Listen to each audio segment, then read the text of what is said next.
வணக்கம் மக்களை, சற்றுமுன் கிடைத்த மிக மிக முக்கியமான தகவல் ஒன்றை பார்க்க போகிறோம். தகவலை பார்ப்பதற்கு முன்னதாக நீங்கள் நம்மளுடைய சேனலுக்கு புதிய பார்வையாளர்களாக இருந்தீர்கள் என்றால் மறக்காமல் நம்மளுடைய சேனலை சப்ஸ்கிரைப் செய்து வைத்துக் கொள்ளுங்கள் மக்களே.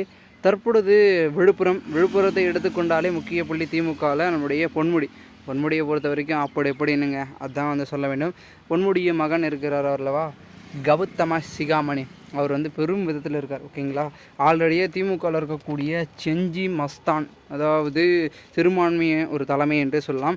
அவருக்கு பார்த்திங்கன்னா அவைத்தலைவர் என்ற ஒரு பார்த்திங்கன்னா ஒரு போலியான, அதாவது டம்மி பதவி கொடுத்ததுனாலே அவர் மேலே பார்த்திங்கன்னா கௌதம சிகாமணி மேலே ஒரு சில முரண்களும் எதிர்பார்ப்புகளும் அதிகமாக இருக்குது, அதாவது எதிர்ப்புகளும் அதிகமாக இருக்குது அப்படின்னே சொல்லலாம். ஸோ அவர் ஒரு பக்கம் இருந்தாலும் இன்னொரு பக்கம் நம்மளுடைய பொன்முடி அமைச்சர் பதவியும் போச்சு, எல்லாமே போச்சு அப்படின்ற மாதிரி புலம்பலில் இருக்கார்.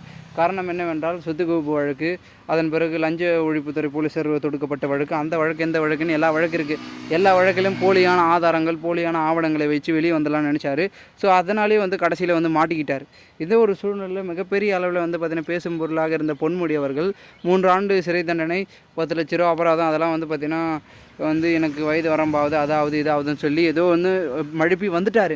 ஆனால் மீண்டும் பார்த்திங்கன்னா ஒட்டுமொத்த குடும்பமே சிறைக்கு செல்லக்கூடிய சிக்கலில் சிக்கிக்கிட்டு இருக்குது. ஒரு பக்கம் பார்த்திங்கன்னா அவர் மேலேயும் வழக்கு இருக்குது, பொன்முடி மேலே ஏகப்பட்ட வழக்குகள் இருக்குது. அவருடைய மனைவி விசாலாட்சி அவர்களுடைய மீதும் பல விதமான வழக்குகள் இருக்குது.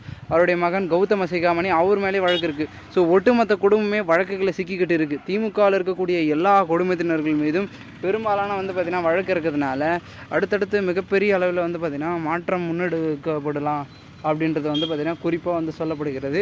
ஸோ இந்த ஒரு சூழ்நிலையில் பெரும்பான்மை என்பது நம்முடைய திராவிட முன்னேற்ற கழகத்திற்கு, அதாவது திராவிட முன்னேற்ற கழகம் ஆளுங்கட்சியாக இருக்கக்கூடிய டிஎம்கேக்கு பெரும் விதத்தில் இருக்குது. அதனை பார்த்திங்கன்னா முக்கியமான புள்ளிகள் ஒரு சிலர்லாம் பார்த்திங்கன்னா என்ன தான் சொல்லிட்டு இருந்தாலும் விழுப்புரத்தில் நம்மளுடைய பொன்முடி அவர்களுடைய செயல்பாடுகள் எப்படி இருக்குன்னா, காலேஜ் இருக்குங்க, கல்லூரிகள் இருக்குது, அதன் மூலமாக தட்டி தூக்கி இருந்தார். ஒரு சில விஷயங்களை பண்ணார். அதெல்லாம் உங்களுக்கு தெரியும், பினாமி பேர் அப்படி இப்படின்னு நிறையா அதன் பேரில் தான் பார்த்திங்கன்னா நிறைய பேர் பார்த்திங்கன்னா உள்ளடி வேலைகளை பார்த்திங்கன்னா பார்த்துருப்பதாக கூறப்படுகிறது.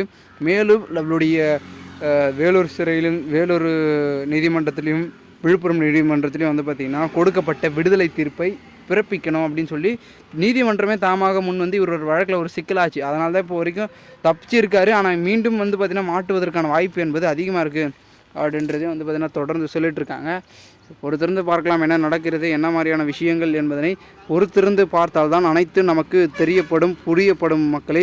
மேலும் இதுபோன்று நீங்கள் அரசியல் சார்ந்த நிகழ்வுகளாம் தினசரி தெரிந்து கொள்ள நம்மளுடைய சேனலை சப்ஸ்கிரைப் செய்து வைத்துக் கொள்ளுங்கள் மக்களை. நாம் அடுத்தடுத்த வீடியோவில் சந்திக்கலாம். அதுவரை உங்களிடமிருந்து விடைபெறுகிறேன். நன்றி, வணக்கம்.